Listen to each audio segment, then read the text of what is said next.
بسم الله الرحمن الرحيم الحمد لله رب العالمين الصلاة والسلام على أشرف الأنبياء والمرسلين نبينا محمد وعلى آله وصحبه أجمعين إن شاء الله درس مجمل أحكام الصيام يصوم هججاتوچن ጠቀል አድርጎ የሚነግረን ደርሳችን በአላህ Subhanahu Wa Ta'ala ፍቃድ ዛሬም እንቀጥላለን። እንግዲህ ዛሬ የምናየው ክፍል 3 ነው።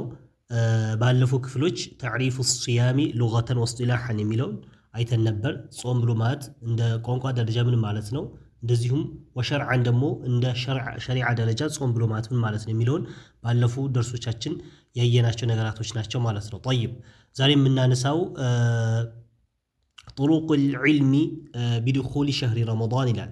طرق ማለት መንገዶች ማለት ነው። طرق العلم ምናውቅበት መንገድ بدخول መግባቱ شهر رمضان የረመዳን ወር መግባቱ በምንድን ነው የምናውቅባቸው መንገዶች እነማን ናቸው የሚለውን የተወሰነ ይጠቅስልናል ማለት ነው። طيب شهر رمضان የረመዳን ወር አለ يبدأ ይጀምራል። የረመዳን ወር ይጀምራል መቼ وجوب صومه መጾሙ ግዴታ መሆኑ ይጀምራል።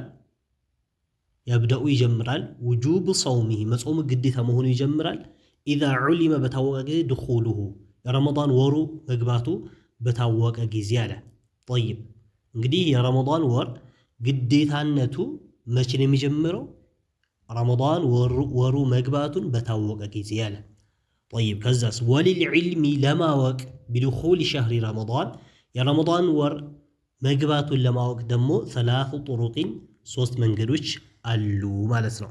طيب الطريقة الأولى يمجمريو منجد الطريقة الأولى رؤية هلاله يا رمضان ጨረቃ መታየት ነው። رؤية ማየት هلاله ማለት ደግሞ የረመዳን ጨረቃ ከታየ ረመዳን ወር መግባቱን ሸክ የለውም ማለት ነው። طيب قال تعالى كف على الله سبحانه وتعالى من على فمن شهد يتتعدنا ياغني هنا سو منكم كنانت الشهر شهر مالت رمضان ورن ياغني هنا سو فليصمه يصومه بلو الله سبحانه وتعالى سورة البقرة لا تكسلنا እንግዲህ ባለፈውም አሳልፎናል። والامر للوجوب ነው ብለናል። فليصمه يصوم የሚለው ትእዛዝ አላህ እንደ ትእዛዝ ነው። فليصمه ትእዛዝ ነው። ስለዚህ ትእዛዝ ከሆነ ደግሞ ግዴታነትም ያመላክት ነው ማለት ነው። وقال النبي صلى الله عليه وسلم ነብያችን عليه الصلاه والسلام አሉ صوموا رمضان ወርን ጾሙ رؤيته ለማየታችሁ ማን የረመዳን ወር ጨረቃን ለማየታችሁ ማለት ነው። فمن رأى ያየ الهلال ጨረቃን ያየ ሆነ ሰው بنفسه በነፍሱ በራሱ ያየ ሆነ ሰው وجب عليه الصوم ሱላይ ጾም ግዴታ ይሆንበታል ማለት ነው። ምናልባት እንግዲህ በተወሰነ ተፍሲል ወይም ማብራሪያዎች ፊቅህ ደርሳችን ላይ በዚህ ሰሞን በመንቀራቸው ደርሶች ላይ እዛ ላይ በተወሰነ ሁኔታ ማብራሪያዎች እናገኛለን ማለት ነው። طيب እዚህ على كل الاحوال እንደማንም የረመዳን ወር የሚጾመው መቼ ነው? ሂላል ሲታይ ነው። የመጀመሪያው الطريقة الأولى ጨረቃ ከታየ የረመዳን ወር ይጾማል ማለት ነው። طيب الطريقة الثانية ሁለተኛው መንገድ الشهادة ምስክር ቃል ከተገኘ على الرؤية መታየቱ ማለት ነው። እንግዲህ ቅድም መጀመሪያ رؤية هلاله ነው። አንድ ሰው ጨረቃ ካየ ነበረ ይጾማል ያልነው። አሁን ደግሞ በሁለተኛው ይሄ እንግዲህ بالنسبة በማን በኩል ነው? ላየው ሰው በኩል ነው። ላላየ ሰውስ ከሆነ ምንድነው ሁለተኛው መንገድ الشهادة ምስክርነት على الرؤية በማየቱ ማለት ነው። አንድ ሰው በማየቱ መጥቶ ከመሰከረ ያ ሰውዬ ያው እንግዲህ ያው ምናልባት ምስክርነት ተቀባይነት ያለው የሌለው የሚል የበለጠ ተፍሲል መጀመሪያ ላይ እንዳልኳችሁም ሰፊነቱ ነጃ ላይ እያየነው ነው ሰሞኑ ስለ ረመዳን ጋር ተያያዥነት ያላቸው ደርሶች። ስለዚህ እንደማንም ምናልባት ፋሲቅ ካልሆነ እንደዚሁም ወንጀሎች እንደዚህ ከዚህ በፊት ባሉ ሁኔታዎቹ ሚታመን ሰው ከሆነ ዛሬ እንኳን ብንጠረጥረው ምናልባት ማየት መቀበል እንዳለብን ይጠቅስልናል ማለት ነው። طيب ስለዚህ على كل الاحوال على الرؤية በመታየቱ ላይ ምስክር ከተገኘ او الاخبار ወይም اخبار ከተገኘ عنها ስለሷ اخبار ለማለት ደግሞ ዜና ወይም ዘገባ ምን የሚል ታይታለች የሚል ዜና ከተሰማ ማለት ነው። እንግዲህ ታይታለች የሚል ምስክርነት ወይ እንደዚህ ሳይሆን እንዳጠቃላይ ማህበረሰቡ ወይስ አካባቢው ላይ ማህበረሰቡ ላይ በቃ ጾም ጨረቃ መታየቱን እንደ ዜናና እንደ እኽባር ወይም እንደ ዘገባ ተደርጎ በደንብ ከተወራና ሁሉም ሰው ካወቀው ጾም ይጾማል። ያው የሰማ ሰው ሁሉ ወይም እያንዳንዱ ሰው ሁሉም ላይ ግዴታ ይሆንበታል ማለት ነው። طيب فيصام ይጾማል አለ فيصام ይጾማል برؤية عدل برؤية በማየቱ عدل ፍትሃዊ የሆነ ሰው በማየቱ ሙከለፍ የሆነ عدل ማለት እንግዲህ ፍትሃዊ የሆነ ትክክለኛ ፍትህ የሆነ ትክክለኛ ንግግር የሚናገር የሆነ ወይም ሐቅን የሚናገር ማለት ነው። ሙከለፍ ደግሞ የሆነ ሙከለፍ ብሎ ማለት ነው እድሜው ለብሉግ የደረሰ ማለት ነው። እስላማዊ የሆኑ ሸሪዓዎችን እሱ ላይ የተደነገጉበት ወይም የሚመለከቱት ሙከለፍ ተብሎ ይጠራል። ብሉግ የደረሰ ለማለት ነው። طيب ويكفي በቃል ኢኽባሩሁ ከተናገረ بذلك በዚህ ከተናገረ ማለት አይቻለሁ የሚል እሱ ከተናገረ ምን ይኮናል? ጾሙ ይጀምራል። ሌሎቹ ያላዩ ሰዎችም የሱን ኸበር ወይም የሱን ዜና ሰምተው ተቀብለው ጾማቸው ይጀምራሉ ማለት ነው። طيب لقول ابن عمر ይሄንም እንግዲህ ለዚህ ማስረጃ ምን አለ? የኢብኑ ዑመር ንግግር አለ ማለት ነው። ምን አለ? ተራ الناس الهلال በነቢያችን አለይሂ ሰላም ዘመን ሰዎች ጨረቃ ለማየት ሞከሩ። ጨረቃን አዩ ማለት ነው፣ ፈለጉት። فأخبرت ነገርኩኝ ረሱላህ ሰለላሁ ዐለይሂ ወሰለም የአላህ መልእክተኛ ነገርኩኝ ያለ ነው። ማን ነው? ኢብኑ ዑመር አብዱላህ ኢብኑ ዑመር የዑመር ልጅ ያው የኸሊፋው ሁለተኛ ኸሊፋ የነበሩት የእሳቸው ልጅ ማለት ነው። እኔ ረአይቱሁ ጨረቃን እኮ እኔ አይቻለሁ ብዬ ለነቢያችን አለይሂ ሰላም ነገርኩኝ አለ። ከዛ ነቢያችን ምን አደረጉ? ፈሳመ ራሳቸውን ጾሙ። ወአመረ الناس بصيامه ጨረቃ ታይቷልና ጾሙ ረመዳን ወር ጾሙ ብሎ ነቢያችን አለይሂ ሰላም ሰሐቦቻቸውን አዘዙ ማለት ነው። طيب ስለዚህ ይሄ እንግዲህ ምን ብሎ ነበር? ወይክፊ ኢኽባሩሁ بذلك ብሎ ነበር። አንድ ሰው አይቻለሁ ብሎ አድል ካለበት ሙከለፍ ከሆነ እንደዚሁም ያው ከዛ በፋሲቅነትና በተለያየ ሁኔታ ወይም በውሸት ማናቀው ሰው ትክክለኛ ፍትሃዊ የሆነ ሰው ከሆነ ምን እናደርጋለን? ቀጥታ መቀበልና መጾም ነው ያለብን ማለት ነው። رواه أبو داود حديث أبو داود زقبوتال وغيره ليلوچم وصححه ابن حبان والحاكم وصححه الباني إمام الباني صحيح نو بلوتال مالترو. طيب الطريقة الثانية ሁለተኛው መንገድ ጾም الطريقة الثالثة ሶስተኛው መንገድ ማለት ጾም ለመጀመር ሶስተኛው መንገድ ኢክማሉ መሙላት ነው። ዒደቲ ሸህሪ ሸዕባን ዒደቲ ማለት ቁጥር ሸህሪ ሸዕባን የሸዕባንን ወር ቁጥሩ መሙላት ምን መሙላት 30 የውመን 30 ቀን መሙላት። በዚህ 30 ቀን ከሞላ ምን ይደረጋል? ጾም ይጀምራል ማለት ነው። እንግዲህ ምናልባት ጨረቃ አየሁኝ ብሎ የተናገረም ሰው የለም፣ ዜናም ያመጣ የለም፣ እንዳጠቃላይ ምስክርም የሆነም ሰው የለም። ከሌለ ወዴት ነው የምንሄደው? ሶስተኛው መንገድ የሸዕባን ወር 30 እስኪሞላ እንጠብቀዋለን። እንግዲህ ምናልባት ዛሬ 29 ቢሆን ሸዕባን ነገ 30 ከሞላ በኋላ 30ን ጨረቃ ዛሬ እስካላየን ድረስ ነገ አንጾም። ከዛ በኋላ ከነገ ወዲያ አንድ ተብሎ ይጀምራል ማለት ነው። طيب ይሄ ጨረቃ ባልታየበት ማለት ነው። وذلك ይህ ማለት حينما لا يرى እዚህ ላይ መጣ حينما لا يرى الهلال ጨረቃ ባልታየበት ጊዜ ነው። ለይለተ 30ኛው ቀን ሌሊቱ ላይ ማለት ነው። 30ኛው ቀን ሌሊት ላይ 30ኛው ቀን ሌሊት ማለት ምን ማለት ነው? ለምሳሌ ዛሬ ሸዕባን 29 ነው ብለን ብንወስድ ሸዕባን 29 ነው ብንል ከዛ በኋላ ቀኑ ነው እንግዲህ ዛሬ ቀኑ ሸዕባን 29 ከሆነ መግሪብ ፀሐይ ገብቶ ከመግሪብ በኋላ ሌሊቱ የማን ሌሊት ነው? የነገ የሸዕባን ነገ 30 ነው። እንግዲህ ጨረቃ ካልታየ ጨረቃ መታየት ያለበት መቼ ነው? ዛሬ ማታ ነው ማለት ነው። ለምሳሌ ዛሬ ሸዕባን 29 ነው ብለን ብንወስደው መታየት ያለበት ዛሬ ማታ ከመግሪብ እስከ ዒሻ ባለው ወቅት ጨረቃ መታየት አለበት ማለት ነው። طيب ስለዚህ አሁን ምን አለ?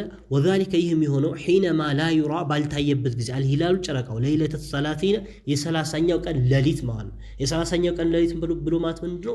የዛሬ ማታ በኋላ ሌሊት ዛሬ 29 ነው ብለን ብንወስድ ማለት ነው።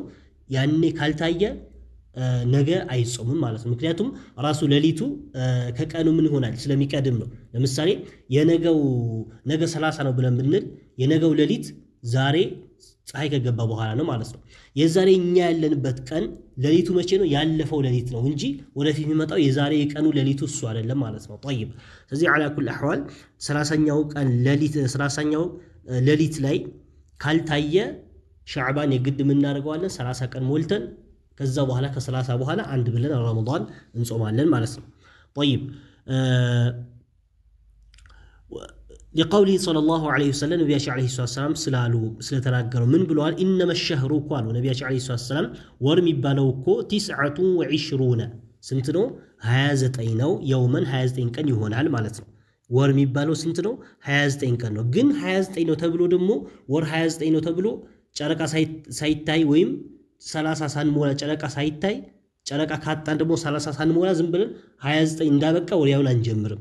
ፈላ ተሱሙ ቢሆንም እንዳትጾሙ ሐታ ተራው እስከምታዩ አልሂላል ጨረቃ ማለት ጨረቃ እንግዲህ ወር 29 ቀን ይሆናል 30 ቀን ይሆናል። ሌላም ቦታ ሐዲታቸው ላይ አለ።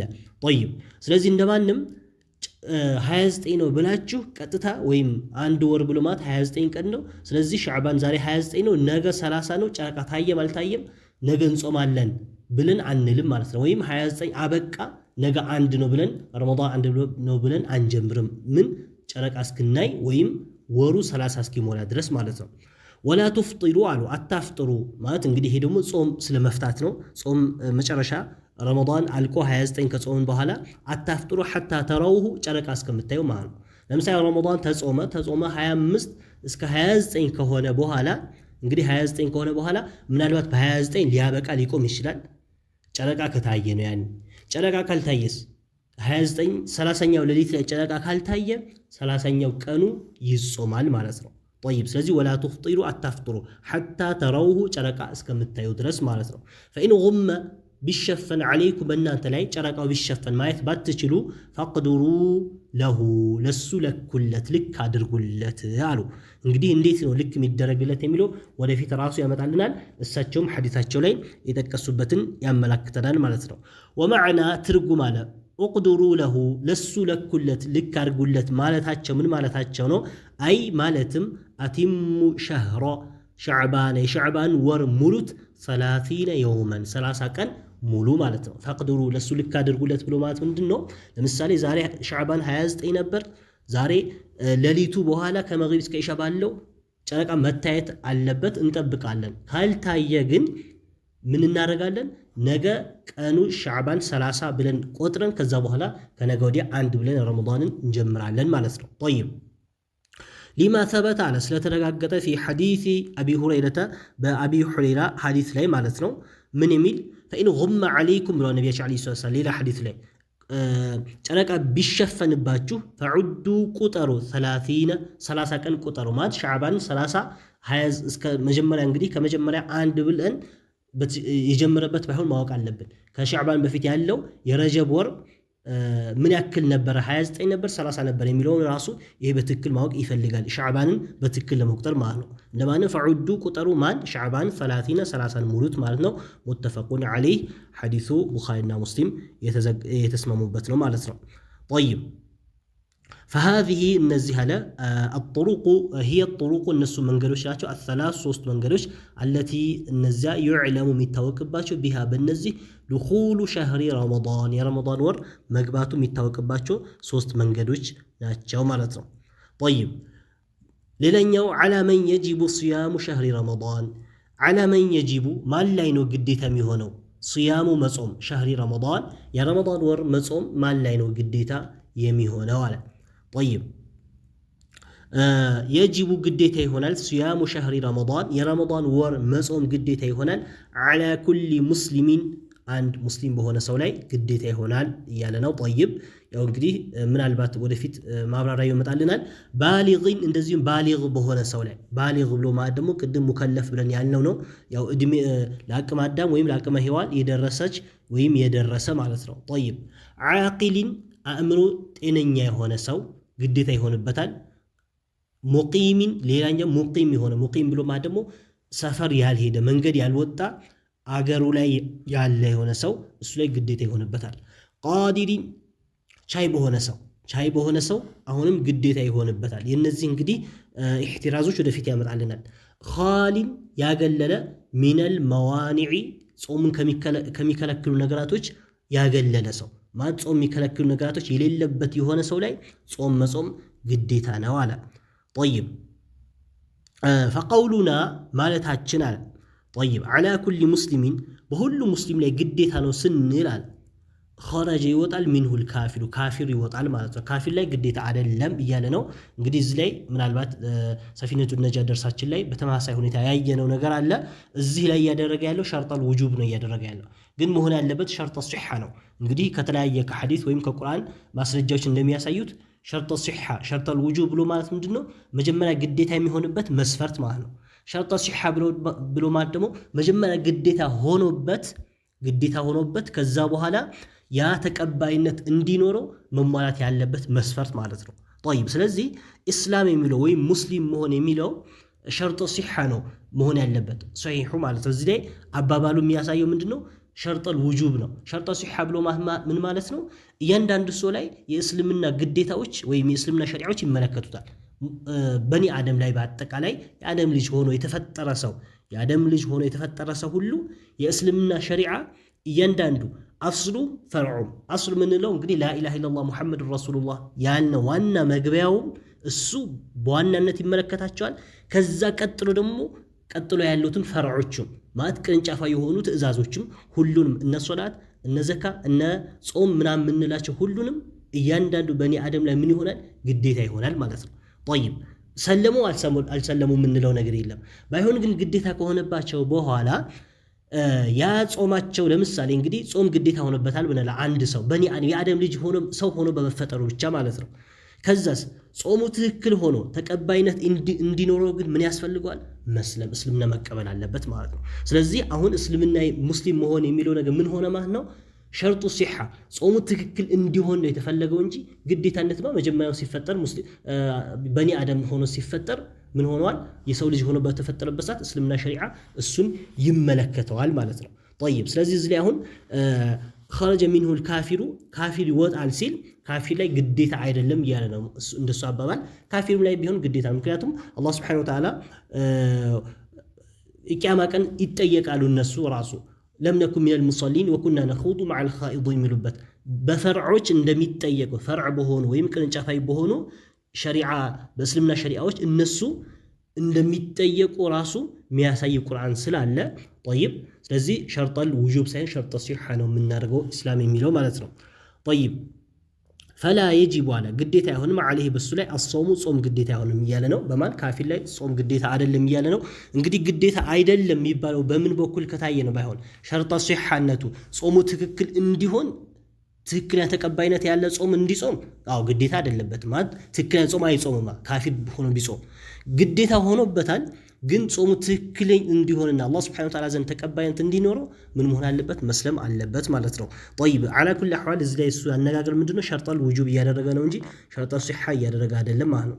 ولا يصح ትክክልም አይሆንም ሚኑ ከካፊር ጾም ቢጾም ትክክል አይሆንም። ያው አሁን ያለው ነው ጾሙ ተቀባይነት አይኖረውም፣ ምክንያቱም ሸርጠ ሲሐውን አላሟላም እሱም ሙስሊም ሆኖ ነው።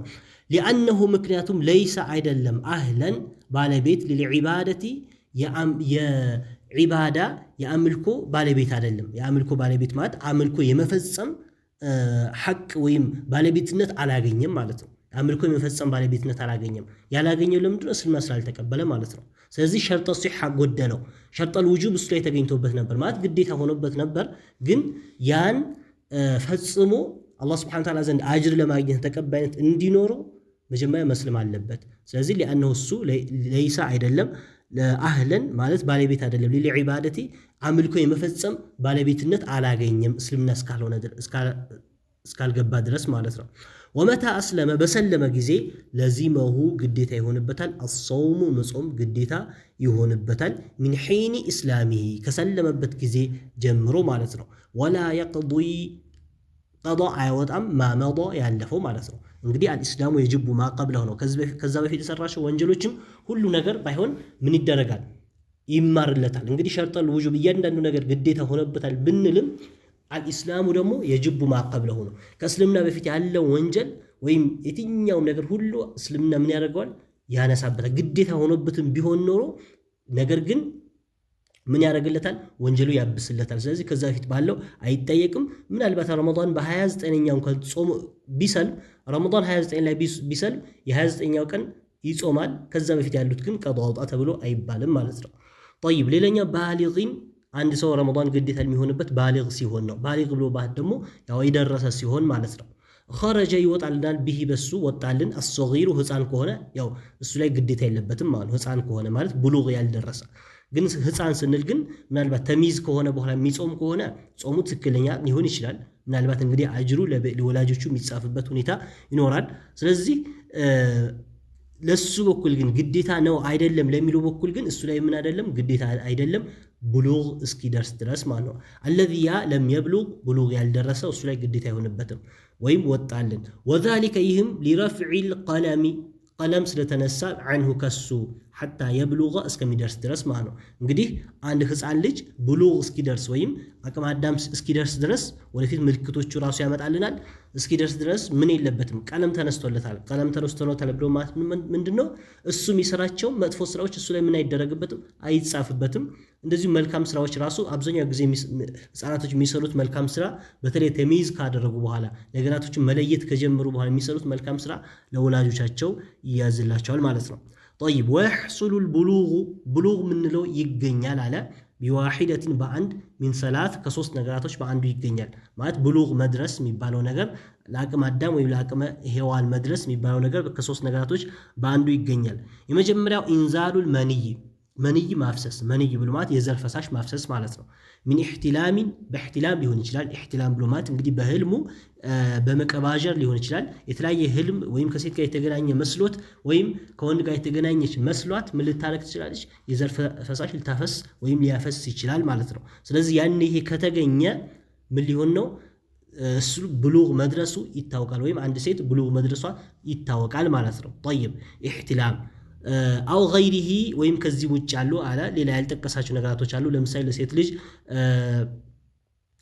ሐይድ ምንለው አለ የሐይድ የወር አበባ ማየቷ እንደዚሁም ሌሎች አንዳንድ ምልክቶች የሚታዩ ነገራቶች ሴቶች ላይ የሚታዩ ምልክቶች እነዛ ከታዩባት ግዴታ ይሆንባታል ማለት ነው። طيب ሌላኛው ነባቱ መብቀል ሸዕሪል ዓነቲ የብልት ፀጉር መብቀል ማለት ነው። ይሄም ያው ብሉግ ለመድረስ አንዱ ምልክት ይሆናል። ብሉግ ለመድረስ ወይም አቅመ አዳም ወይም አቅመ ሔዋን ለመድረስ ምን ይሆናል? ምልክት ይሆናል ማለት ነው። ነባት ማለት መብቀል ሸዕሪል ዓና ማለት የብልት አካባቢ ያሉ ፀጉሮች ማለት ነው። ሌላኛው ሶስተኛው ብሉግ መድረስ ተማሚ 15 ሰነተን 15 ዓመት መሙላት ማለት ነው። طيب 15 ዓመት መሙላት ላይ ከደረሰ አሁንም ግዴታ ይሆንበታል። ምናልባት እነዚህ ነገራቶች ከ9 ዓመት ጀምሮ ሊከሰቱ ይችላሉ። ኢንዛሉል መኒ ማፍሰስ ያልነው እንደዚሁም ነባት ሸዕሪል ዓነቲ ያልነው እነዚህ ከ9 ዓመት ጀምሮ ነው መከሰት ያለባቸው። ምናልባት ከዛ በፊት ቢከሰቱ ብሉግ ደረሰ አይባልም ወይም ይመለከቱታል አይባልም። በ8 ዓመት በ7 ዓመት ቢሆን ማለት ነው። የግድ 9 ዓመት መድረስ አለበት። ከ9 ዓመት በኋላ ነው እነዚህ ምልክቶች የሚታዩት። ግን እነዚህ ምልክቶች ከ9 ዓመት በኋላ ሳይታዩ ከቀረ እስከ 15 ዓመት ራሱ ባይታዩ ሌሎች ምልክቶች ሁሉ ባይታዩ 15 ዓመት ከሞላ ግን እያንዳንዱ ላይ ግዴታ ሆኖበታል። ሌላ ምልክት እንኳን ባይታይም ማለት ነው። طيب ሌላኛው على كل مسلم بالغ عاقل ስንል እያንዳንዱ ሙስሊም ላይ ብለናል። ባሊግ የሆነ ዓቂል የሆነ ስንል ዓቂል ብሎ ማለት ምን ማለት ነው? ጤነኛ አእምሮ ያለው ስንል ኸረጀ ይወጣልናል ሚንሁ ከሱ ضده ተቃራኒው የማን ተቃራኒ? የጤነኝነት ተቃራኒ። እንግዲህ ጤነኛ ብሎ ማለት ዓቂል ያለው ሰው የዛ ተቃራኒ ዓቂል የሌለው ዓቅሉ ያጣ ማለት ነው። እሱም ሊነግረን وهو እሱም ضده ማለት ተቃራኒው ማለት የዓቂል ተቃራኒ ብሎ ማለት ነው። ፋቂዱል ዓቅሊ ዓቅሉ አእምሮ ያጣ ማለት ነው። ከልመጅኑን እብድን ይመስል ማለት ነው። እንግዲህ መጅኑን ብሎ ያመጣበት ያው እብድ ብለን እንደዚህ የምንጠቅስበት ምክንያት ምንድነው? ያው እብደት የሚባለው ነገር ሙሉ በሙሉ ምን ያደረገ ነው? ከዓቅሉ የወጣ ማለት ነው። ማለት አእምሮ ሙሉ በሙሉ ያጣ ማለት ነው። طيب ስለዚህ ያንን ይወጣልናል።